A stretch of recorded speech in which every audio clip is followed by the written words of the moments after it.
Hello दोस्तों, मैं आपका अपना मिस्टर डार आज आपके लिए एक ऐसी नई और असली अपबीती लाया हूं जो हमारे एक दोस्त अंकुर की जिंदगी की सबसे भयानक रात थी। ये कहानी मेरी रूह कंपा देती है। आपसे गुजारिश है हमारे चैनल मिस्टर डार यूट्यूब चैनल को सब्सक्राइब करें ऐसी कहानियां पाने के लिए, और अपना नाम और स्थान कमेंट करें ताकि हम कहानी जहां शुरू होती है वहां और कहानी पूरी तरह खत्म होती है वहां इसे बोल सकें। अब सुनिए अंकुर की आपबीती। ये बात आज भी याद आती है तो मेरे हाथ पांव ठंडे पड़ जाते हैं। तब मैं 21 साल का था और मुझे भूतों की कहानियों पर जरा भी यकीन नहीं था। मुझे लगता था कि डर बस हमारे दिमाग में होता है, बाहर नहीं। मेरा नाम अंकुर है और ये घटना मेरे साथ 3 साल पहले एक छोटे से पहाड़ी शहर के पास घटी थी। मेरे दोस्त विवेक और प्रशांत मेरे साथ थे। हम तीनों को रहस्य और एडवेंचर की तलाश थी। हमने वहां के स्थानीय लोगों से सुना कि शहर से दूर घने जंगल के बीच एक पुरानी गुफा है जहां लगभग 100 साल पहले एक शक्तिशाली तांत्रिक ने साधना की थी।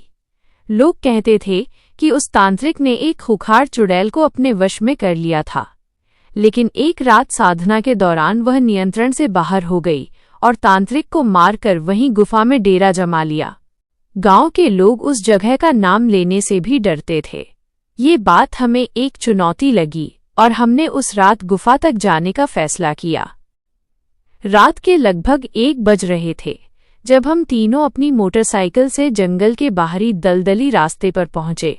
वहां से आगे का रास्ता पैदल था। चांदनी बहुत कम थी और पेड़ों की घनी पत्तियां जमीन तक रोशनी आने से रोक रही थीं। जंगल में एक अजीब सी खामोशी थी, ऐसी खामोशी जो कानों में सीटी बजाने लगती है।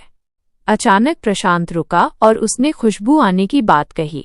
ये कोई साधारण खुशबू नहीं थी, ये ऐसी थी जैसे ढेर सारे फूल और मिट्टी को मिलाकर जला दिया गया हो। ये गंध हमें और डराती गई, लेकिन हमने हिम्मत नहीं हारी। जैसे जैसे हम गुफा के करीब पहुंच रहे थे, अंधेरा और गहरा होता जा रहा था और मौसम में एक तीखी ठंडक आ गई थी, जबकि वह गर्मी का महीना था। हमें सामने गुफा का मुहाना दिखा जो एक दैत्य के खुले मुंह जैसा लग रहा था। गुफा के मुहाने पर मानव खोपड़ियों के कुछ टुकड़े बिखरे पड़े थे। हमने टॉर्च जलाकर गुफा के अंदर कदम रखा। अंदर बहुत ठंड और नमी थी। दीवारें चमगादड़ों और अजीब कीड़ों से ढकी थीं। कुछ दूर चलने के बाद हम एक चौड़े हिस्से में पहुंचे जहां पानी टपकने की आवाजें आ रही थीं। बीच में एक बड़ा पत्थर था जो एक वेदी जैसा लग रहा था। उस पर सिंदूर और सूखे रक्त के निशान थे। उसके चारों ओर लकड़ी के जले हुए लट्ठे और कुछ धातु के बर्तन रखे थे। यह साफ संकेत था कि यहीं तांत्रिक अपनी साधनाएं करता था। तभी विवेक ने अपने पीछे की ओर देखा। उसका चेहरा पूरी तरह सफेद पड़ चुका था। उसने बहुत धीरे से फुसफुसाते हुए कहा, अंकुर, पीछे मुड़कर मत देखना। लेकिन मैं रुक नहीं पाया। डर और जिज्ञासा के बीच मैंने धीरे धीरे अपनी गर्दन को पीछे घुमाया। टॉर्च की धीमी रोशनी में मुझे गुफा के दूसरे छोर पर एक आकृति दिखाई दी। वो आकृति मानव जैसी थी, लेकिन बहुत लंबी और दुबली। उसकी आंखें पूरी तरह से लाल थीं और वो हमारे तरफ ही घूर रही थी। वह आकृति एक चुड़ैल की थी जिसके लंबे नाखून और फटे कपड़े थे। उसने अचानक एक अमानवीय और तीखी आवाज में हंसना शुरू कर दिया। गुफा की दीवारों से वो हंसी टकरा रही थी और गूंज रही थी। हमें लगा जैसे गुफा गिरने वाली हो। मेरे शरीर ने काम करना बंद कर दिया था। मैं वहां पत्थर की तरह जम गया था। विवेक और प्रशांत ने एक साथ चिल्लाकर कहा, भागो। हम तीनों ने पीछे मुड़कर भागना शुरू किया। हम अंधेरे में टॉर्च तक संभाल नहीं पाए और वो जमीन पर गिर गई। अब गुफा में सिर्फ हल्की रोशनी थी जो उस पत्थर की वेदी के पास से आ रही थी। शायद वो कोई चमकीला पत्थर था। भागते समय प्रशांत का पैर एक टूटी हुई दीवार से टकराया और वह गिर गया। इससे पहले कि मैं उसे संभाल पाता, हमने चुड़ैल की हंसी को बहुत नजदीक सुना। वो हंसी अब ठहाकों में बदल चुकी थी और हमें लगा जैसे वो हमारे पीछे ही आ गई हो। मैंने प्रशांत को खींचकर उठाया और हम पागलों की तरह भागने लगे। भागते भागते हम एक छोटे रास्ते पर पहुंचे जो शायद गुफा से बाहर निकलता था। उस तंग रास्ते पर हमें सड़ी हुई और जलती हुई चीजों की गंध फिर से आई।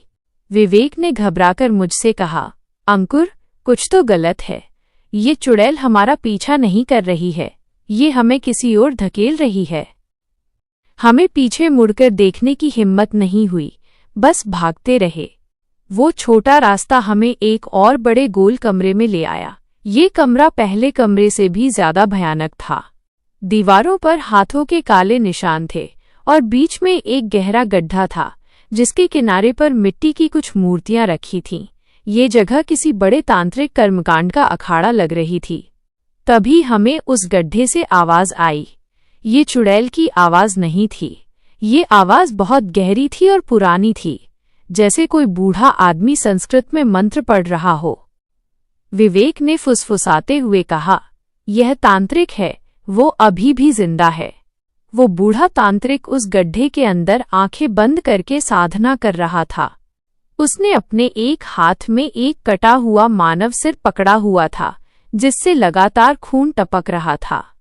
हमारे कदमों की आहट शायद उसे सुनाई दे गई। उसने आंखें खोली। उसकी आंखें पूरी तरह सफेद थीं, लेकिन आंखों के किनारे पर लाल रंग चढ़ चुका था। उसने हमारी ओर धीरे से देखा और एक धीमी सी लेकिन खौफनाक मुस्कान उसके चेहरे पर आई। उसने अपनी साधना रोकी और उस कटे हुए सिर को जमीन पर रख दिया। और फिर उसने हमारे नाम लिए। उसने अंकुर, विवेक और प्रशांत 3 बार हमारा नाम लिया। और उस तांत्रिक के बोलने के ठीक बाद हमें गुफा के बाहर से हमारी माँओं की आवाज सुनाई दी। वे रो रही थीं और हमारा नाम लेकर बुला रही थीं। वो आवाज इतनी असली थी कि मुझे लगा मेरी माँ सचमुच वहां खड़ी है। प्रशांत उस आवाज की ओर दौड़ने लगा।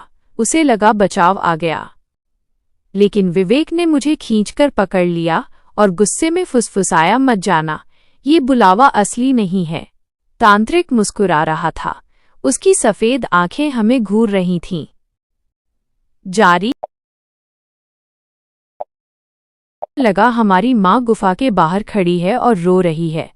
विवेक ने अपनी पूरी ताकत से उसे रोकने की कोशिश की, लेकिन प्रशांत पूरी तरह मानसिक रूप से नियंत्रण खो चुका था। वह चुड़ैल की हंसी फिर से गूंजने लगी, लेकिन इस बार हंसी गुफा से नहीं बल्कि प्रशांत के अंदर से आ रही थी। वो तांत्रिक अपनी सफेद आंखों से हमें घूर रहा था और उसके चेहरे पर विजय की मुस्कान थी। विवेक ने मुझे झकझोरा और कहा, अंकुर, हमें कुछ करना होगा। ये तांत्रिक उसे बलि चढ़ाने वाला है। मैंने चारों ओर देखा। हमारी टॉर्च पहले ही गिर चुकी थी। अब रोशनी सिर्फ उस पत्थर की वेदी और तांत्रिक के सामने रखे हुए जले हुए लट्ठों से आ रही थी। मुझे याद आया, गांव वालों ने कहा था कि इस चुड़ैल को तांत्रिक ने वश में किया था। मैंने जमीन पर नजर दौड़ाई और मुझे उस गड्ढे के किनारे पर मिट्टी की जो मूर्तियां दिखी थीं, उनमें से एक मूर्ति बाकी मूर्तियों से अलग थी। वो एक मानव कंकाल की आकृति थी जिसके सीने पर लोहे की एक छोटी कील ठुकी हुई थी। मेरे दिमाग में एक खतरनाक ख्याल आया। विवेक अभी भी प्रशांत को खींचने की कोशिश कर रहा था, जो अब रोने के बजाय हंस रहा था। चुड़ैल की अजीब सी हंसी। मैंने विवेक को इशारा किया कि तांत्रिक का ध्यान भटकाओ। विवेक ने बिना कुछ सोचे गुस्से में पास पड़ा, एक पत्थर उठाया और उसे तांत्रिक की वेदी पर फेंका। पत्थर जोर से टकराया और वेदी पर रखे हुए हड्डी के टुकड़े बिखर गए। तांत्रिक क्रोध में चीखा। उसकी सफेद आंखें अब पूरी तरह से लाल हो गईं। उसने अपना हाथ उठाया और विवेक को हवा में धकेल दिया। विवेक दीवार से टकराया और उसके सिर से खून बहने लगा। मुझे भागने का समय मिल गया। मैं चुपके से उस कंकाल की मूर्ति की ओर रेंग कर गया। मेरा दिल इतनी तेज धड़क रहा था कि मुझे लगा तांत्रिक सुन लेगा। मैं कंकाल के पास पहुंचा और अपनी पूरी ताकत से सीने में ठुकी उस लोहे की छोटी कील को खींचकर निकालने लगा। कील जंग लगी हुई थी और कसकर ठुकी थी, लेकिन डर ने मुझे अमानवीय शक्ति दी। जैसे ही वो कील बाहर आई, पूरी गुफा जोरदार चीख से गूंज उठी।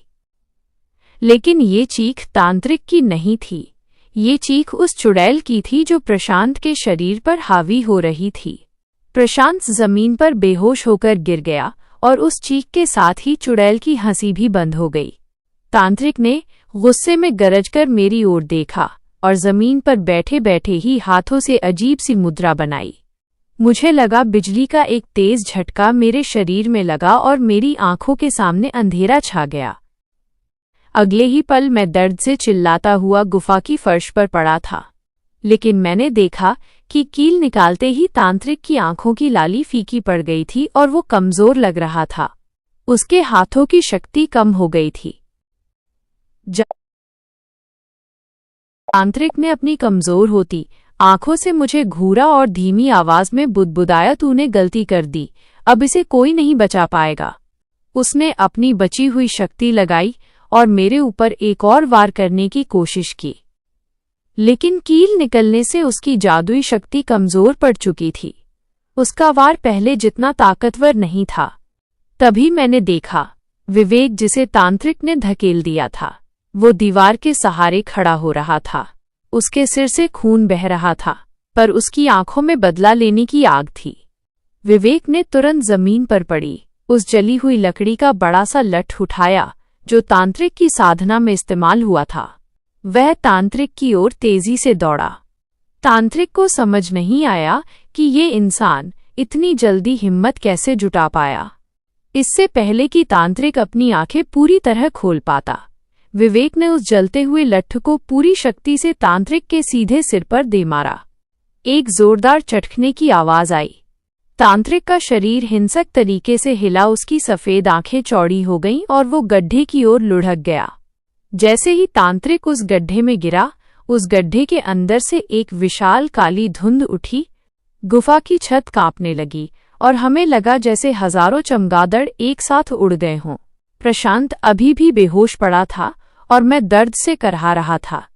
विवेक ने मेरी ओर देखा और तेजी से फुसफुसाया, जल्दी चलो, यह जगह अब हमारा अंतिम संस्कार करेगी। उस काली धुंध ने पूरे कमरे को ढक लिया था। अब हमें कुछ भी साफ नहीं दिख रहा था, सिर्फ सांस लेने में सड़ी हुई गंध आ रही थी। विवेक ने अंधेरे में टटोलकर प्रशांत को उठाया और मुझे खींचते हुए उस छोटे रास्ते की ओर भागा जिससे हम इस कमरे में आए थे। हम बेतहाशा भाग रहे थे। पीछे से गुफा के ढहने की आवाज आ रही थी। ऐसा लगा जैसे किसी बड़ी चीज ने दीवारों को हाथों से तोड़ना शुरू कर दिया हो। हम भागते रहे। गुफा का रास्ता अब हमें सीधे बाहर निकालने वाला था। जैसे ही हम गुफा के मुहाने पर पहुंचे, हमने आखिरी बार पीछे मुड़कर देखा। उस अंधेरे में गुफा के अंदर से एक अंतिम हंसी आवाज आई। ये चुड़ैल की हंसी नहीं थी, ये तांत्रिक की भी नहीं थी। ये हंसी ऐसी थी जैसे कोई बहुत खुश हुआ हो, जैसे उसे आजादी मिल गई हो। हम तीनों दोस्त गुफा से बाहर निकलकर जंगल में बेहोश हो गए। जब सुबह हुई हम उठे तो सूरज की रोशनी से जंगल सामान्य लग रहा था। हमारे शरीर पर खून और मिट्टी लगी थी। प्रशांत अब ठीक था, लेकिन उसे रात की कोई बात याद नहीं थी। हम तेजी से गांव की ओर भागे और वहां से वापस अपने शहर आ गए। हम तीनों दोस्त गुफा से बाहर निकलकर सुबह की धूप में उठे थे। प्रशांत को रात की कोई बात याद नहीं थी। वो पूरी तरह खाली लग रहा था, जैसे उसके दिमाग का वो हिस्सा मिटा दिया गया हो। हम जल्दी से अपने शहर वापस आ गए। हमने तय किया कि इस रात की बात हम किसी को नहीं बताएंगे। हमें लगा कि तांत्रिक को खत्म करने के बाद सब कुछ ठीक हो गया है, लेकिन डर ने हमारे दिमाग में जड़ जमा ली थी। सबसे बड़ी समस्या विवेक के साथ थी। गुफा में पत्थर मारने के कारण उसके सिर पर गहरा घाव था, लेकिन डॉक्टर को दिखाने के बाद भी उसका दर्द जा नहीं रहा था। दर्द से ज्यादा परेशानी की बात थी उसका व्यवहार। विवेक अब अजीब सी हरकतें करने लगा था। वो अंधेरे में खिड़की की ओर घूरता रहता था और कभी कभी रात को अचानक उठकर बैठ जाता था और धीमी आवाज में कुछ बुदबुदाता था। एक रात मैं उसके पास सो रहा था और अचानक उसकी आवाज सुनकर मेरी नींद टूट गई। वो संस्कृत के मंत्र बोल रहा था। ये वही मंत्र थे जो तांत्रिक उस गड्ढे के अंदर बैठकर बुदबुदा रहा था। मैं डर के मारे कांप उठा। मैंने उसे हिलाया और पूछा, विवेक तुम क्या कर रहे हो? विवेक ने आंखें खोली। उसकी आंखें पूरी तरह लाल थीं, गुस्से से नहीं बल्कि रोशनी के अभाव में ऐसी लग रही थीं। उसने मेरी ओर देखा और उसकी आवाज अपनी नहीं थी। वो गहरी और खुरदुरी थी, जैसे कोई बूढ़ा आदमी बोल रहा हो। उसने कहा, तुमने गलती की अंकुर, मुझे रोका नहीं जा सकता। मैंने डरते हुए पूछा, कौन बोल रहा है, तुम कौन हो? विवेक जोर से हंसा। यह वही अंतिम हंसी थी जो गुफा के ढहते समय आई थी। उसने पलटकर दीवार की ओर देखा और फिर मुझसे कहा, वह आजाद हो गया। उसे आजाद करके तुमने सब कुछ खत्म कर दिया। अगले ही पल वो पसीना पसीना था और सामान्य लग रहा था, जैसे कुछ हुआ ही न हो। वो उठकर बैठा और बोला, क्या हुआ अंकुर, तुम इतने डरे हुए क्यों हो? मैंने उसे कुछ नहीं बताया, लेकिन मैं समझ गया था कि तांत्रिक मरने के बाद भी हमारा पीछा नहीं छोड़ रहा था। गुफा से आजाद होने वाली आत्मा अब विवेक के अंदर डेरा डाल चुकी थी। विवेक का व्यवहार अब रोज बिगड़ता जा रहा था। उसके अंदर बैठी शक्ति उसे बदल रही थी, लेकिन प्रशांत अभी भी पहले जैसा शांत और अनजान था। उसे याद ही नहीं था कि गुफा में क्या हुआ था। मैं और प्रशांत अब विवेक से डरने लगे थे। वह रात को चलते चलते हमारे कमरे के सामने खड़ा हो जाता था और अंधेरे में बुदबुदाता रहता था। उसकी आंखों में वही बुराई दिखती थी जो मैंने तांत्रिक की सफेद आंखों में देखी थी। मुझे समझ नहीं आ रहा था कि हम क्या करें। हम किसी को बता नहीं सकते थे कि हमारे दोस्त के अंदर एक शक्तिशाली दुष्ट आत्मा घुस चुकी है। एक दिन सुबह जब हम नाश्ता कर रहे थे तो विवेक ने अचानक चाकू उठाया और हंसते हुए प्रशांत की ओर बढ़ने लगा। उसकी हंसी सामान्य नहीं थी, वो चुड़ैल की हंसी जैसी तीखी और भयानक थी। मैंने झटके से खड़ा होकर मेज पर जोर से हाथ मारा ताकि उसका ध्यान भटके। विवेक ठिठक गया। उसकी आंखें एक पल के लिए झपकीं और वो सामान्य हो गया। उसने चाकू नीचे रखा और माफी मांगते हुए कहा, पता नहीं मुझे क्या हो गया था। उसने माफी मांगी, पर मैं और प्रशांत जानते थे कि ये वो नहीं था, कोई और था। अब विवेक को अकेला छोड़ना खतरे से खाली नहीं था। मैंने तुरंत फैसला किया कि हमें किसी ऐसे व्यक्ति की मदद लेनी होगी जो इन चीजों को समझता हो। मुझे याद आया कि गांव में एक बूढ़ा आदमी था जो तांत्रिक विद्या का जानकार था और गुफा के पास रहता था। मैंने विवेक से झूठ बोला कि हमें वापस उसी पहाड़ी शहर जाना है, कुछ जरूरी कागजात लेने। अगली सुबह हम तीनों वापस उसी पहाड़ी शहर के लिए निकल पड़े। विवेक रास्ते भर शांत रहा, लेकिन उसकी आंखें आसमान की ओर टकटकी लगाई थीं। जब हम जंगल के पास पहुंचे तो विवेक अचानक जोर से हंसने लगा। उसकी हंसी फिर से बदल गई थी, ये तांत्रिक की हंसी थी। उसने गर्दन मोड़कर मुझसे कहा, तुम सोचते हो मुझे पता नहीं है, मुझे मालूम है तुम कहाँ जा रहे हो। मैंने डरकर पूछा, तुम कौन हो? तुम विवेक नहीं हो। उसने हाथ झटका और आवाज गहरी और भीषण हो गई। मैं वह हूं जिसे तुमने आजाद किया, मैं स्वयं काल हूं। उसने बाइक की रफ्तार अचानक बढ़ा दी। हम तेजी से जंगल के अंदर भागने लगे। प्रशांत डर के मारे विवेक को कसकर पकड़ रहा था। विवेक सीधे उस गुफा की ओर जा रहा था जहां सब कुछ शुरू हुआ था। मैंने चीख कर कहा, विवेक रुको, हमें यहां नहीं जाना है। उसने कहा, तुम्हें लगता है तुम्हारी साधना मुझे रोक सकती है? मैं तुम्हें दिखाऊंगा असली शक्ति क्या होती है। मैंने हिम्मत जुटाकर उसकी कमर में तेज चुटकी काटी ताकि वो दर्द से भौचक्का हो जाए। दर्द से उसकी आंखें झपकी और उसे पल भर के लिए होश आया। वो चीखा और ब्रेक लगा दी। बाइक तेजी से फिसली और हम तीनों नीचे गिर गए। विवेक को गहरी चोट लगी थी, लेकिन अगले ही पल वो किसी अमानवीय ताकत से उठा और जंगल की झाड़ियों की ओर भागने लगा। उसने भागते हुए गुस्से में कहा, मैं तुम्हें नहीं छोड़ूंगा, तुम तीनों मेरे हो। अब हमारे सामने दोहरी समस्या थी। एक तो विवेक को बचाना था, दूसरा वो गुफा और तीसरा उस बूढ़े आदमी को खोजना था। मैंने प्रशांत को उठाया और कहा, हमें उस बूढ़े आदमी को खोजना होगा, वो ही हमें बचा सकता है। हम दोनों जल्दी से उसी गांव की ओर भागे जहां से ये सफर शुरू हुआ था। हमें महसूस हो रहा था कि हमारा समय खत्म होता जा रहा है और वो बुराई तेजी से फैल रही है। बाइक गिरने के बाद हम दोनों तेजी से उसी गांव की ओर भागे जहां हमें उस तांत्रिक विद्या के जानकार बूढ़े व्यक्ति की तलाश थी। हमें चलते हुए बार बार पीछे मुड़कर देखना पड़ रहा था। मन में डर था कि कहीं विवेक फिर से न आ जाए, लेकिन वो भागकर जंगल के अंधेरे में कहीं गायब हो चुका था। गांव पहुंचते पहुंचते शाम हो चुकी थी। गांव के लोग हमें घूर रहे थे क्योंकि हमारे कपड़ों पर मिट्टी और खून लगा था। हमने वहां एक बूढ़ी महिला को रोककर उस बूढ़े व्यक्ति के बारे में पूछा जो तंत्र मंत्र की जानकारी रखता था। उस महिला का चेहरा डर से सफेद पड़ गया। उसने कानों पर हाथ रखकर फुसफुसाते हुए कहा, उसका नाम मत लो, वो सिर्फ बुराई को जानता है। वो गांव से बाहर खंडहर मंदिर के पास मिलता है, लेकिन याद रखना वो आसान नहीं है।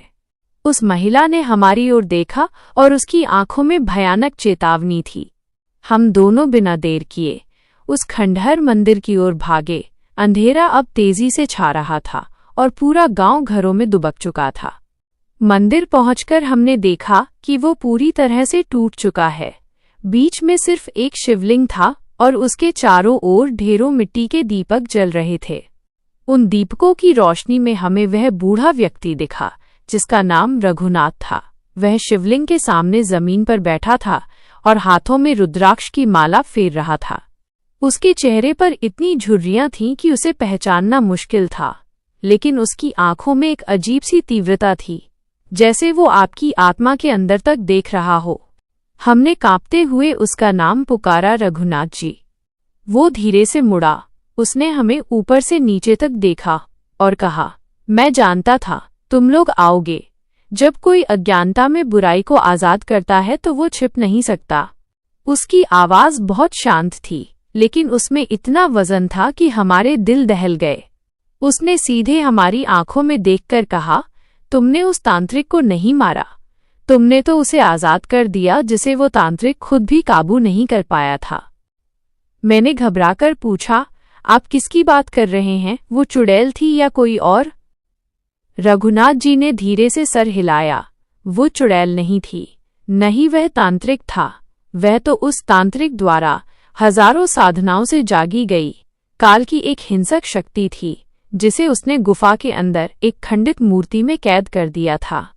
वो शक्ति इतनी भयानक थी कि तांत्रिक को खुद ही उस गड्ढे में छिपकर मंत्रों से उसकी चेतना को कम करना पड़ता था, लेकिन तुमने कील निकालकर उसे मुक्त कर दिया। प्रशांत अब पूरी तरह डर चुका था। उसकी याददाश्त वापस आने लगी थी। रघुनाथ जी ने अचानक प्रशांत की ओर देखा और उसकी आवाज थोड़ी तेज हो गई। तुम्हारे दोस्त विवेक के अंदर सिर्फ वो शक्ति नहीं है, बल्कि वो बुराई तुम्हारे साथ भी लौटी है। तुम में से एक अंदर से मर चुका है। रघुनाथ जी ने जब कहा कि हम में से एक अंदर से मर चुका है तो मेरा दिल तेजी से धड़कने लगा। मैंने प्रशांत की ओर देखा और फिर खुद को। प्रशांत अब पूरी तरह घबरा चुका था। वो रो पड़ा और कहा, नहीं, मैं ठीक हूँ, मैं जिंदा हूँ। रघुनाथ जी ने धीरे से मुस्कुराते हुए कहा, शांत हो जाओ युवा, तुम नहीं हो। यह सुनकर मेरे सांस में सांस आई, लेकिन फिर सवाल उठा, कौन है वो? मैंने डरते हुए पूछा, तो क्या वो मैं हूँ? रघुनाथ जी ने अपनी आंखें बंद की और गहरी सांस ली। उन्होंने कहा, वो विवेक नहीं है। जब तुमने कील निकाली तो तुम्हारे दोस्त विवेक के अंदर पहले उस चुड़ैल की शक्ति गई और फिर तांत्रिक की शक्ति। तुम्हारे दोस्त प्रशांत को जब चुड़ैल ने बुलाया तो उसकी याददाश्त के साथ उसकी आत्मा का एक बड़ा हिस्सा गुफा में ही रह गया। लेकिन तुम जब बाहर निकले तो तुम्हारी रूह के पीछे उस तांत्रिक की एक अधूरी परछाई चिपक गई। मैंने हाथ जोड़कर पूछा, तो क्या हम सब खत्म हो जाएंगे? क्या विवेक को बत्म बचाया नहीं जा सकता? रघुनाथ जी ने अपनी आंखें खोली और उनकी आंखों में आशा की एक चिंगारी थी। उन्होंने कहा, एक रास्ता है, लेकिन वो बहुत कठिन है और तुम्हें एक और बार उस गुफा में जाना होगा। हम दोनों कांप उठे उस गुफा का नाम सुनकर। रघुनाथ जी ने मंदिर के सामने रखे हुए ढेरों दियों में से एक दिया उठाया और बोले, तुम तीनों एक शपथ से बंधे हो। तुम्हारे तीनों के शरीर पर उस बुराई का असर है। तुम्हें विवेक को बचाने के लिए एक और बड़ी साधना करनी होगी। ये साधना कोई साधारण मंत्र नहीं है, ये वही शक्ति है जिससे चुड़ैल को नियंत्रित किया गया था। उस तांत्रिक ने उस काल शक्ति को एक यंत्र में कैद करने के लिए अपनी जान दी थी। वो यंत्र अभी भी गुफा के अंतिम कक्ष में कहीं छिपा हुआ है। अगर तुम उस यंत्र को ढूंढ लेते हो तो विवेक के अंदर की बुराई को उस यंत्र में खींचकर फिर से कैद किया जा सकता है। लेकिन उस काल शक्ति ने तुम्हारे दोस्त विवेक के शरीर को इतना मजबूत कर दिया है कि वो तुम्हें मारने के लिए तुम्हारे पीछे पड़ेगा। रघुनाथ जी ने एक छोटी सी तांबे की डिब्बी मुझे दी और बोले, जब तुम उस यंत्र को ढूंढो तो इस डिब्बी के अंदर एक अंगूठी है। उस अंगूठी को उस यंत्र के ऊपर रख देना, तभी वह शक्ति खींची जाएगी। मैंने वो डिब्बी ले ली और रघुनाथ जी के पैरों पर गिर पड़ा और कहा, मैं तैयार हूँ। रघुनाथ जी ने आंखें बंद की और धीमे से कहा, जाओ, लेकिन याद रखना विवेक अब बुराई का एक हिस्सा है। उससे लड़ते समय दया मत दिखाना, नहीं तो वो तुम्हें और तुम्हारे बाकी दोस्त को मार डालेगा। अगली सुबह हम दोनों वापस जंगल की ओर निकल पड़े। हमें पता नहीं था कि हम आगे किस तरह के खतरे का सामना करने जा रहे हैं, लेकिन हमारे सामने बस एक लक्ष्य था, विवेक को बचाना। रघुनाथ जी से मिलने के बाद हम दोनों अगली सुबह जंगल की ओर निकल पड़े, लेकिन इस बार हमारा मकसद एडवेंचर नहीं बल्कि अपने दोस्त को बचाना था। प्रशांत अब शांत था, लेकिन उसके चेहरे पर एक गहरा खौफ था। उसे रात की वो सारी बातें याद आने लगी थीं जब चुड़ैल ने उसे बुलाया था। हम दोनों बाइक पर थे और जब जंगल का रास्ता आया तो प्रशांत ने कहा, अंकुर, मुझे लगता है विवेक यहीं कहीं छिपा हुआ है। मैंने पूछा, तुम्हें कैसे पता? उसने कहा, मुझे अपने शरीर के अंदर एक ठंडक महसूस हो रही है। ये वही ठंडक है जो गुफा में थी और ये ठंडक हमें देखकर बढ़ रही है। हम तुरंत बाइक से उतरे और टॉर्च लेकर जंगल में विवेक को ढूंढने लगे। हमारा मकसद पहले गुफा तक पहुंचना था, लेकिन विवेक को ढूंढना भी जरूरी था, क्योंकि रघुनाथ जी ने कहा था वो हमें मारने की कोशिश करेगा। टॉर्च की रोशनी जंगल की घनी झाड़ियों में खो जाती थी। हमें लगभग आधा घंटा हो गया था, लेकिन विवेक का कोई निशान नहीं था। तभी प्रशांत ने दबे स्वर में मुझे बुलाया, अंकुर, इधर देखो।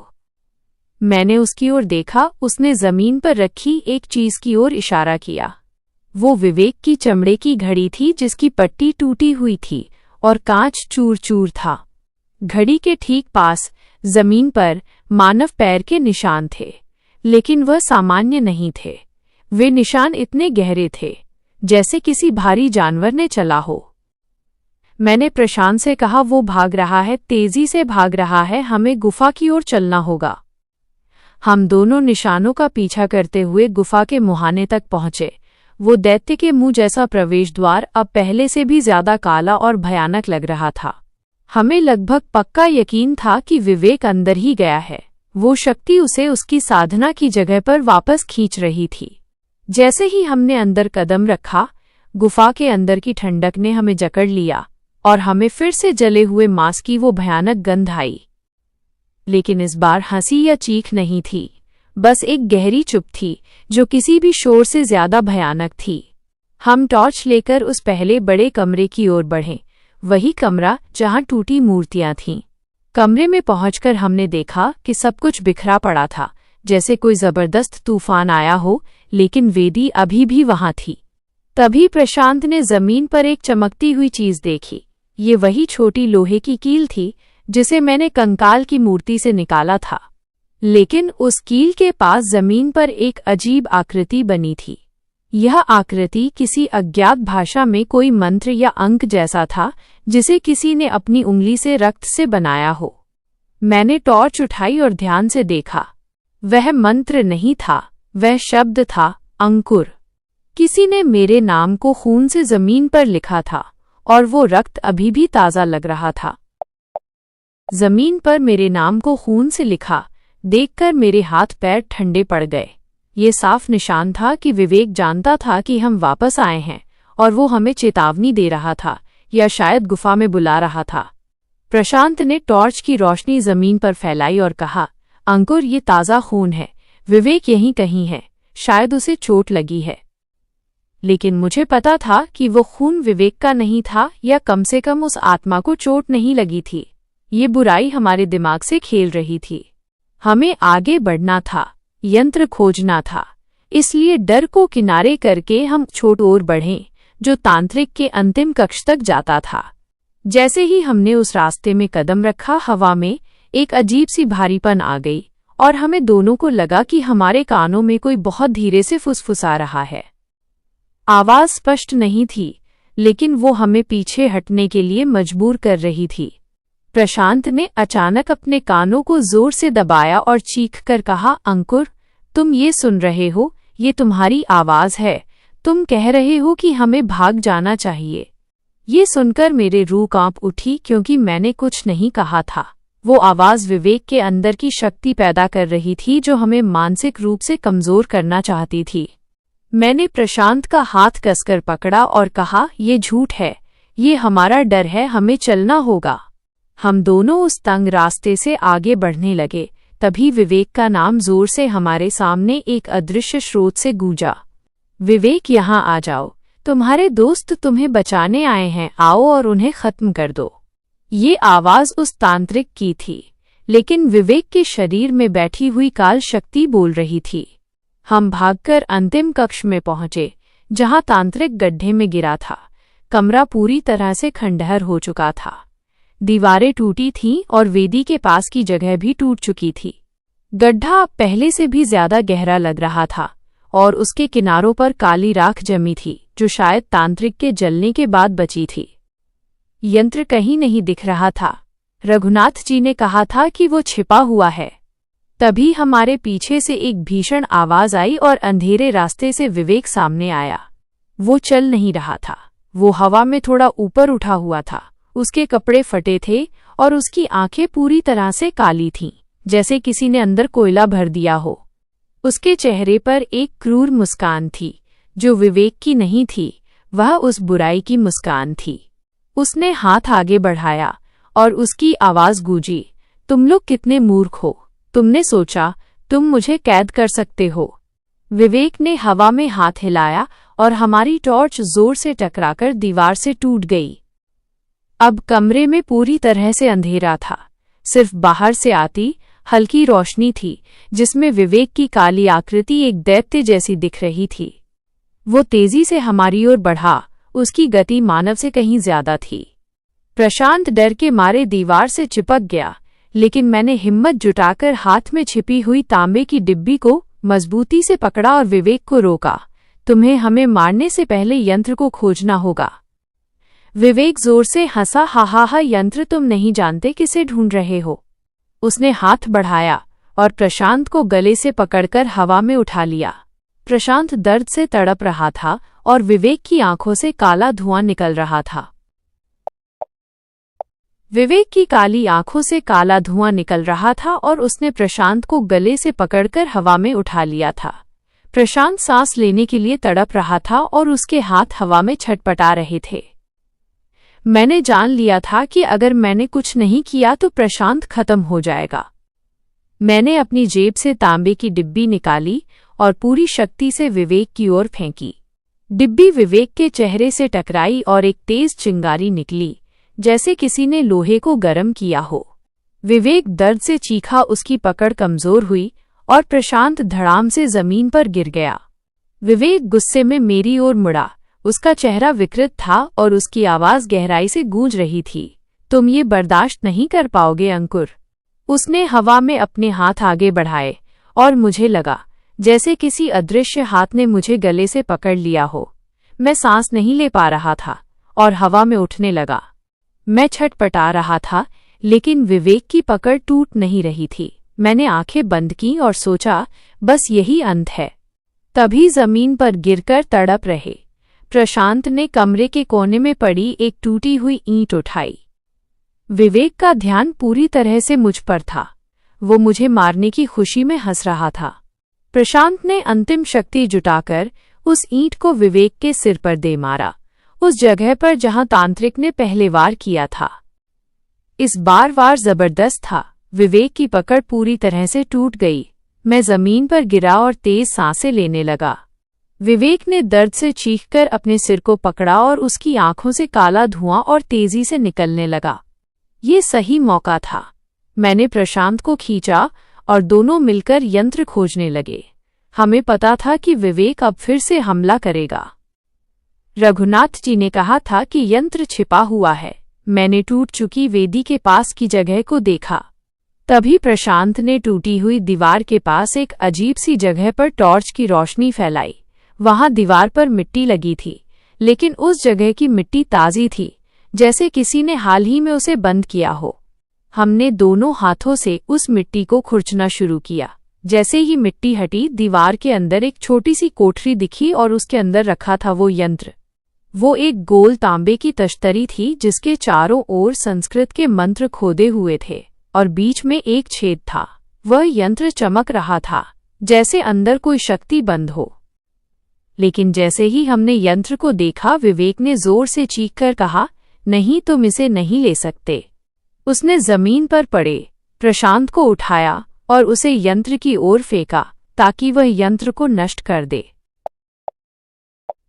विवेक ने पूरी शक्ति से प्रशांत को यंत्र की ओर फेंका ताकि वो टकराकर यंत्र को नष्ट कर दे और बुराई हमेशा के लिए आजाद हो जाए। प्रशांत हवा में था और वो सीधे उस गोल तांबे की तश्तरी पर गिरने वाला था जो दीवार में छिपी थी। मेरे पास सोचने का समय नहीं था। मैंने झट से तांबे की डिब्बी खोली और उसके अंदर से चमकती हुई अंगूठी निकालकर यंत्र की ओर फेंकी।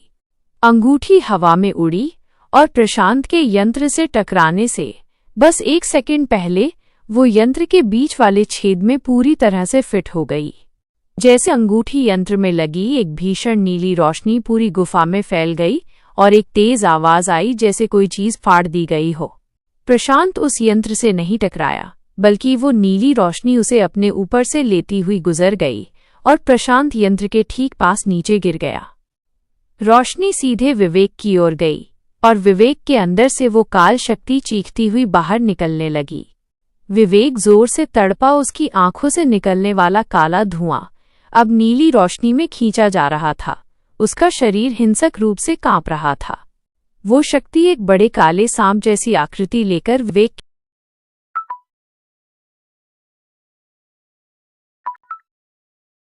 और चीखती हुई सीधे यंत्र की ओर खींची गई। जैसे ही वो काली शक्ति पूरी तरह यंत्र के अंदर समाहित हुई, नीली रोशनी चमककर शांत हो गई और वो तांबे का यंत्र अब पूरी तरह से चमकदार और शांत था। विवेक धड़ाम से जमीन पर गिर गया और उसकी आंखें पूरी तरह सफेद होकर बंद हो गईं। सब कुछ खत्म हो चुका था। गुफा में गहरा सन्नाटा छा गया। मैंने जल्दी से दौड़कर विवेक को देखा। उसकी सांसें बहुत धीमी चल रही थीं, लेकिन वो जिंदा था। तभी प्रशांत उठा। वह पूरी तरह घबराया हुआ था, लेकिन उसने सीधे विवेक की ओर देखा और आंखों में आंसू लेकर कहा, विवेक, विवेक, तुम ठीक हो? मैंने प्रशांत से कहा, चलो जल्दी करो, हमें इस यंत्र को लेकर यहां से निकलना होगा। हमने विवेक को उठाया और यंत्र को दीवार से निकालकर जल्दी से बाहर की ओर भागने लगे। हम दोनों घसीटते हुए बेहोश विवेक को लेकर गुफा से बाहर निकले और जंगल से होकर बाइक तक पहुंचे। जैसे तैसे हम गांव में पहुंचे और सीधे रघुनाथ जी के पास मंदिर गए। रघुनाथ जी मंदिर के सामने बैठे थे, जैसे उन्हें पता था कि हम आएंगे। मैंने उनके सामने चमकता हुआ यंत्र रख दिया और कहा, हमने कर दिया रघुनाथ जी, हमने उसे बचा लिया। रघुनाथ जी ने यंत्र को देखा। उनके चेहरे पर एक गहरी उदासी थी। उन्होंने धीरे से कहा, हाँ, तुमने उसे बचा लिया, लेकिन अब एक और बड़ी समस्या सामने है। तुमने जिस बुराई को कैद किया वो तो सिर्फ एक शुरुआत थी, सबसे बड़ी बुराई तो अभी बाकी है। रघुनाथ जी के शब्दों ने हमें हिलाकर रख दिया। मैंने सांस लेते हुए पूछा, आप क्या कह रहे हैं? हमने उस काल शक्ति को यंत्र में बंद कर दिया, अब और क्या बचा है? रघुनाथ जी ने गहरी सांस ली और कहा, तुमने जिस शक्ति को कैद किया वो सिर्फ उस तांत्रिक के अहंकार का नतीजा थी। वो तो एक पालतू शक्ति थी जो नियंत्रण से बाहर हो गई थी। असल बुराई तो वो है जिसने उस तांत्रिक को साधना के लिए बुलाया था। वो जगह, वो गुफा, वो तो शुरुआत थी। मैंने घबराकर पूछा, वह क्या थी? उन्होंने अपनी रुद्राक्ष की माला को पकड़ा और बोले, उस गुफा के नीचे एक प्राचीन शिव मंदिर था जिसे लाखों साल पहले किसी ने छिपा दिया था। उस मंदिर में एक ऐसा श्रापित रत्न था जो काल को बुला सकता था। उस तांत्रिक ने उस रत्न की शक्ति का इस्तेमाल करके वो काल शक्ति पैदा की थी। जब तुमने कील निकाली तो काल शक्ति तो आजाद हुई ही, लेकिन सबसे बड़ी बुराई उस रत्न की शक्ति भी जाग गई। रघुनाथ जी ने उस यंत्र की ओर इशारा किया और कहा, ये यंत्र उस काल शक्ति को तो कैद रख सकता है, लेकिन वो रत्न अब गुफा में हर चीज को नष्ट कर रहा है। अगर वह रत्न किसी गलत हाथों में पड़ गया या उसकी शक्ति बाहर फैल गई तो ये पूरी धरती के लिए भयानक होगा। मैंने प्रशांत की ओर देखा, वो भी डर के मारे कांप रहा था। बेहोश विवेक को हमने एक कोने में सुला दिया था। मैंने रघुनाथ जी से पूछा, तो क्या अब हमें फिर से गुफा में जाना होगा? रघुनाथ जी ने धीरे से सर हिलाया। तुम्हें उस रत्न को ढूंढकर उसे हमेशा के लिए नष्ट करना होगा। यंत्र को मेरे पास छोड़ जाओ, मैं अपनी साधना से इस शक्ति को शांत रखूंगा। लेकिन उस रत्न को नष्ट करना आसान नहीं है। उसे एक ही चीज नष्ट कर सकती है, वो है प्राचीन शिव मंदिर का पवित्र जल। वो जल अभी भी गुफा के अंतिम हिस्से में छिपी हुई सुरंग में होगा। तुम्हें वहां जाकर रत्न को उस जल में डालना होगा। उन्होंने अपनी आंखें बंद की और अचानक उनकी आवाज गहरी हो गई। लेकिन याद रखना, जब तुम उस रत्न के करीब जाओगे तो वो तुम्हें तुम्हारी सबसे बड़ी कमजोरी से डराएगा। वो तुम्हारे दिमाग को नियंत्रित करने की कोशिश करेगा और तुम्हारे दोस्त को तुम्हारे खिलाफ कर देगा। उन्होंने हमें एक पुराना लोहे का कटोरा दिया और कहा, इसी में वो पवित्र जल होगा, उसे लेकर जाओ। रघुनाथ जी से निर्देश लेने के बाद मैंने और प्रशांत ने एक दूसरे की ओर देखा। हमारे चेहरों पर थकान नहीं, बल्कि एक नया डर था। हमने सोचा भी नहीं था कि बुराई इतनी परतों में छिपी हो सकती है। विवेक को हमने रघुनाथ जी के पास सुरक्षित छोड़ा और लोहे का वो कटोरा लेकर तीसरी बार उस भयानक जंगल की ओर निकल पड़े। इस बार हमारा सफर ज्यादा धीमा था। प्रशांत को लगातार वो आवाजें याद आ रही थीं जो चुड़ैल ने उसकी मां की नकल करके बुलाई थीं। जैसे ही हम गुफा के पास पहुंचे, हमने देखा कि वहां का वातावरण पहले से भी ज्यादा खराब था। पेड़ पौधे सूख गए थे और मिट्टी पूरी तरह से काली पड़ गई थी, जैसे किसी ने जहर डाल दिया हो। यह श्रापित रत्न की शक्ति थी जो चारों ओर फैल रही थी। गुफा के अंदर पहुंचकर हमने देखा कि पहला कक्ष और भी ज्यादा ठंडा था, और सबसे बड़ी बात, इस बार वहां कोई गंध नहीं थी, बस एक अजीब सी धातु की तेज खुशबू थी। हमने टॉर्च जलाई और सीधे अंतिम कक्ष की ओर भागे जहां तांत्रिक का गड्ढा था। वहां पहुंचकर हमने देखा कि जिस दीवार में हमने यंत्र निकाला था वहां एक नई चीज थी। दीवार पूरी तरह टूट चुकी थी और उससे नीचे की ओर जाने का एक छेद बन गया था।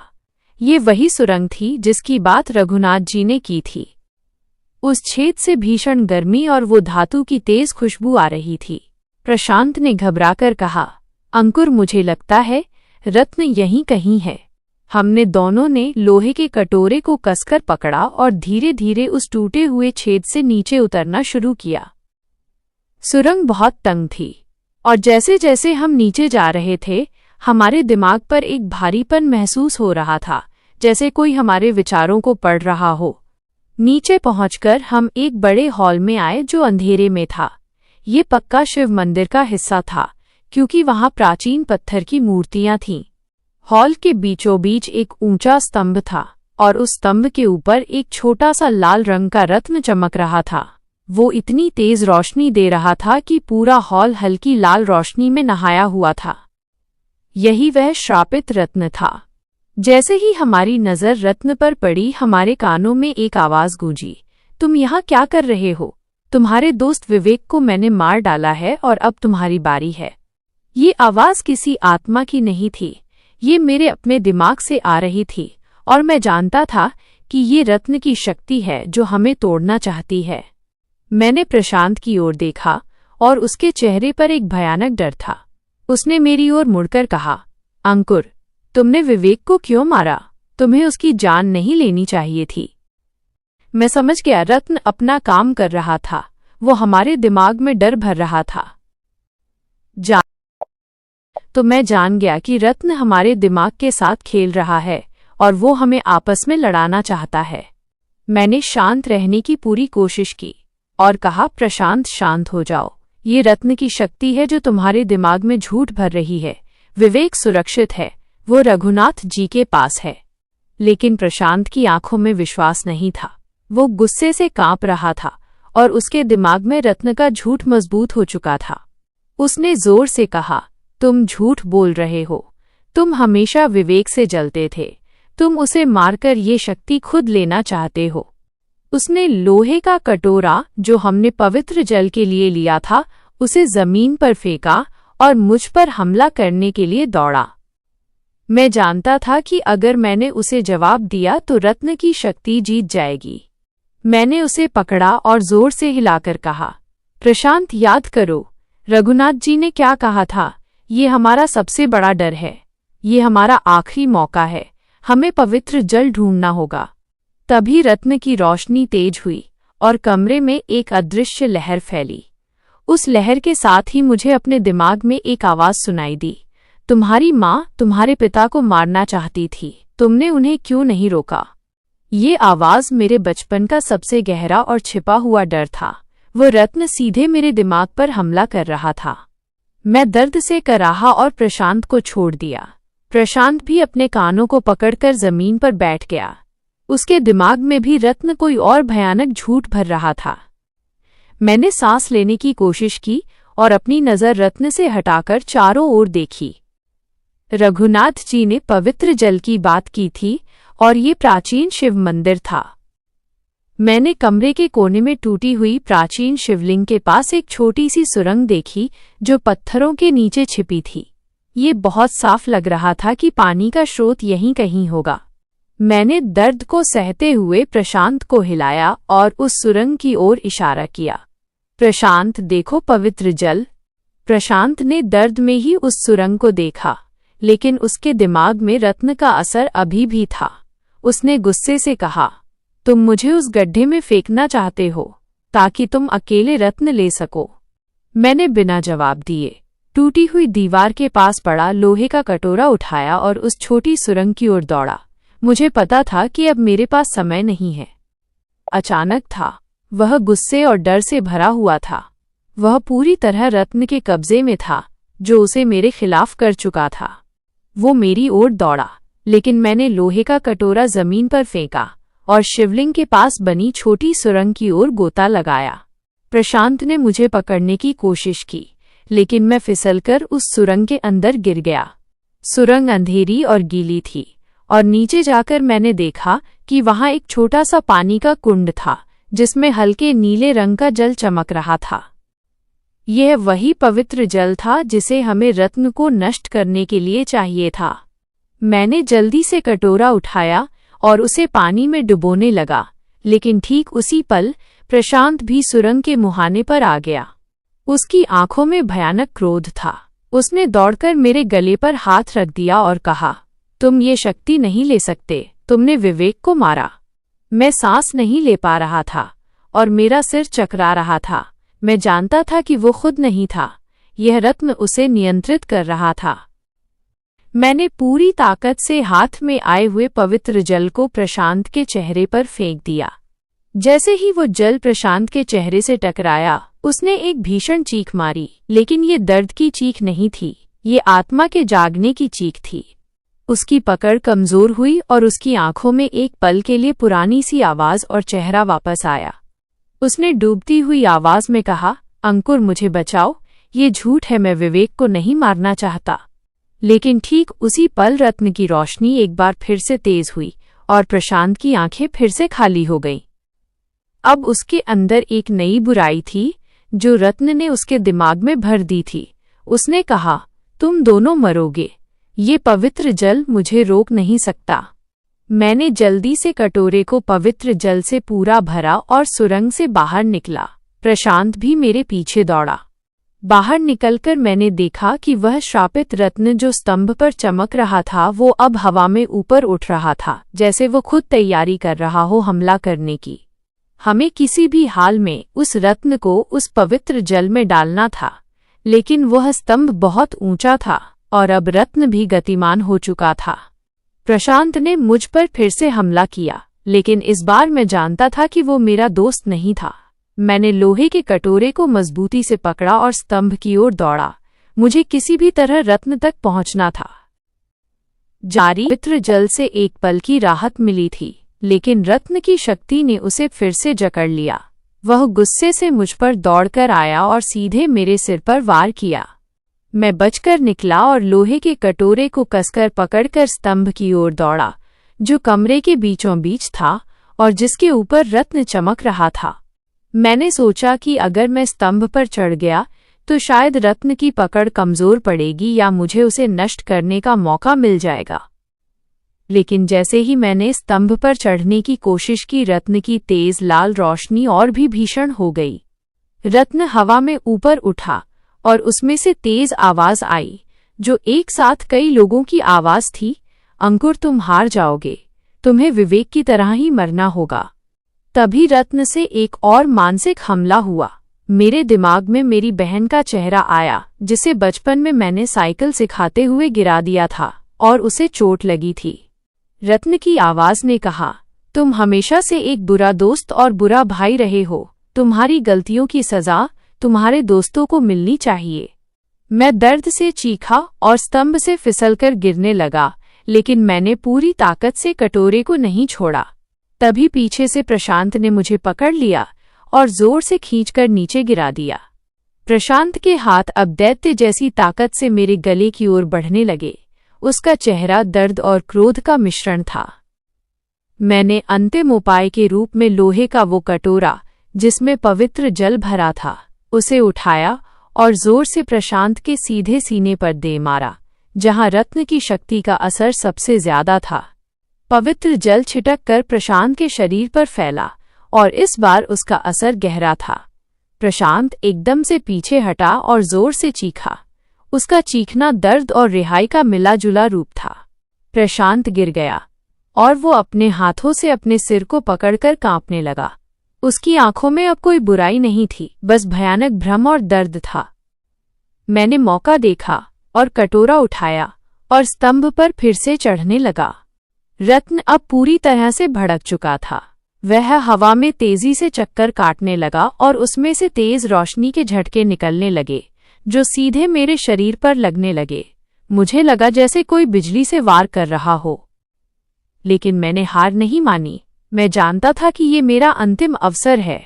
मैं दर्द को सहकर भी ऊपर चढ़ता गया। रत्न का अंतिम हमला बहुत भीषण था। वह बिजली के झटकों की तरह मेरे शरीर पर लग रहा था और मैं स्तंभ पर चढ़ते हुए दर्द से कराहा रहा था। मेरे हाथ कटोरे को कसकर पकड़े थे ताकि पवित्र जल न छलके। मैंने आंखें बंद की और बस ऊपर चढ़ता गया। तभी रत्न की आवाज फिर आई, तुम हारोगे। तुम्हारे दोस्त तुम्हारी वजह से मरेंगे। तुमने विवेक को धोखा दिया, तुमने प्रशांत को मारा, तुम अकेले हो अंकुर। लेकिन ठीक उसी पल जब मैं पूरी तरह टूट चुका था, मुझे नीचे से एक कमजोर लेकिन पहचानी हुई आवाज सुनाई दी, अंकुर रुको। ये प्रशांत था। वो पवित्र जल के असर से आजाद हो चुका था। उसने दर्द को सहकर भी अपने आप को उठाया और उस खंडित शिवलिंग के पास जाकर खड़ा हो गया। प्रशांत ने जोर से चीखकर रत्न से कहा, झूठ, तुम झूठ हो। अंकुर ने हमें बचाया है, वो हमें मार नहीं सकता। तुम बुरे हो। प्रशांत की ये बहादुरी रत्न की शक्ति के लिए अप्रत्याशित थी। रत्न का हमला एक पल के लिए रुक गया, जैसे उसे विश्वास न हुआ हो कि कोई इंसान उसके झूठ का सामना कर सकता है। मुझे वक्त मिल गया और मैं तेजी से स्तंभ पर चढ़कर सबसे ऊपर पहुंचा। रत्न हवा में मेरे सामने चमक रहा था। वो अब गुस्से में पूरी तरह लाल हो चुका था। उसने अंतिम वार के लिए पूरी शक्ति जुटाई और एक बड़ा सा लाल गोला मेरी ओर फेंका। ये गोला इतना तेज था कि अगर वो मुझे लगता तो मैं वहीं राख हो जाता। तभी नीचे से प्रशांत ने वही खंडित शिवलिंग को उठाया और जोर से ऊपर की ओर फेंका। शिवलिंग तेजी से ऊपर आया और ठीक उसी पल जब लाल गोला मुझ तक पहुंचने वाला था, शिवलिंग उससे टकरा गया। एक भीषण धमाका हुआ, कमरा रोशनी से भर गया और टूटकर बिखरे हुए शिवलिंग के टुकड़े चारों ओर गिरने लगे। रत्न का ध्यान भंग हो चुका था और वह एक पल के लिए शांत पड़ गया। मैंने मौका देखा और लोहे के कटोरे को रत्न के ऊपर उल्टा कर दिया। कटोरे के अंदर भरा पवित्र जल सीधे उस लाल चमकते हुए रत्न पर गिर गया। जैसे ही पवित्र जल और रत्न का संपर्क हुआ, एक भीषण सफेद रोशनी पैदा हुई और पूरा हॉल तेज आवाज से गूंज उठा। रत्न एक भीषण चीख के साथ पिघलना शुरू हो गया, जैसे किसी ने आग पर बर्फ फेंक दी हो। उसकी लाल रोशनी कमजोर पड़ी और वो पूरी तरह से जलकर एक काली राख में बदल गया। बुराई की सबसे बड़ी जड़ खत्म हो चुकी थी। जारी रत्न के नष्ट होते ही मंदिर के उस प्राचीन हॉल में एक अविश्वसनीय शांति उतर आई। सारी नकारात्मक ऊर्जा जैसे एकदम से खींच ली गई हो। वहां सिर्फ हम दोनों थे और राख में बदल चुका बुराई का अंतिम निशान। मैं बुरी तरह जख्मी था, लेकिन मन में एक विशाल राहत थी। मैंने धीरे धीरे नीचे उतरकर प्रशांत को उठाया। वो गहरी बेहोशी में था, लेकिन मैंने देखा कि उसका चेहरा शांत था। उसकी आत्मा अब मुक्ति महसूस कर रही थी। हमने एक दूसरे का सहारा लिया और उस टूट चुकी सुरंग से बाहर निकलकर तेजी से गुफा के अंधेरे रास्ते से होकर गुफा के मुहाने तक पहुंचे। बाहर निकलकर हमने एक गहरी सांस ली और सीधे रघुनाथ जी के मंदिर की ओर भागे, जहां विवेक को हमने सुरक्षित सुलाया था। रघुनाथ जी अब भी यंत्र के सामने शांत बैठे थे और माला जप रहे थे। हमारे पहुंचते ही उन्होंने आंखें खोलीं और उनके होठों पर एक अधूरी मुस्कान थी, जैसे उन्हें सब कुछ पहले से ही पता था। हमने उनके सामने पूरी कहानी रखी कि कैसे रत्न नष्ट हुआ और कैसे प्रशांत ने अपने डर पर काबू पाकर मेरी मदद की।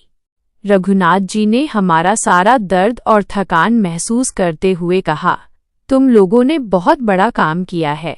तुमने न सिर्फ अपने दोस्त की आत्मा को बचाया, बल्कि इस क्षेत्र को भी एक भयानक खतरे से मुक्त कराया। उन्होंने विवेक की ओर देखा और कहा, तुम्हारे दोस्त का शरीर पूरी तरह मुक्त है और यंत्र में कैद शक्ति को मैं अब इस मंदिर की गहरी जमीन के नीचे हमेशा के लिए दबा दूंगा, ताकि वो कभी बाहर ना आ सके। हमने राहत की सांस ली और सोचा कि ये डरावना सफर अब सचमुच खत्म हो चुका है। रघुनाथ जी उठे और मंदिर के द्वार की ओर जाने लगे। तभी मैंने पीछे से उन्हें रोकते हुए पूछा, गुरुजी, क्या बुराई की कोई निशानी बाकी नहीं है? क्या हम अब पूरी तरह आजाद हैं? रघुनाथ जी ने मुड़कर हमारी ओर देखा। उनकी आंखों में एक गहरी उदासी थी। उन्होंने कहा, बुराई कभी नष्ट नहीं होती बेटा, वो बस कमजोर पड़कर किसी और समय का इंतजार करती है। जब तक तुम तीनों एक साथ हो, तुम सुरक्षित हो। लेकिन तुमने गुफा की उस मूर्ति से जो कील निकाली थी, वो कील अभी भी गुफा के मुहाने के पास पड़ी होगी। वह कील उस तांत्रिक की अंतिम जादुई निशानी थी। वह उस क्षेत्र के लिए एक नया खतरा बुला सकती है। उसे वहीं छोड़ आना और उसे कभी मत उठाना, नहीं तो तुम्हारी ये बुराई का सफर फिर से शुरू हो जाएगा। रघुनाथ जी ने हमें उस कील के बारे में चेतावनी दी थी, जो तांत्रिक की अंतिम निशानी थी, और वो हमें उसे गुफा में ही छोड़कर आने को कह रहे थे। हमने उनके सामने सर झुकाया, विवेक को उठाया और अगली सुबह गांव से निकलने का फैसला किया।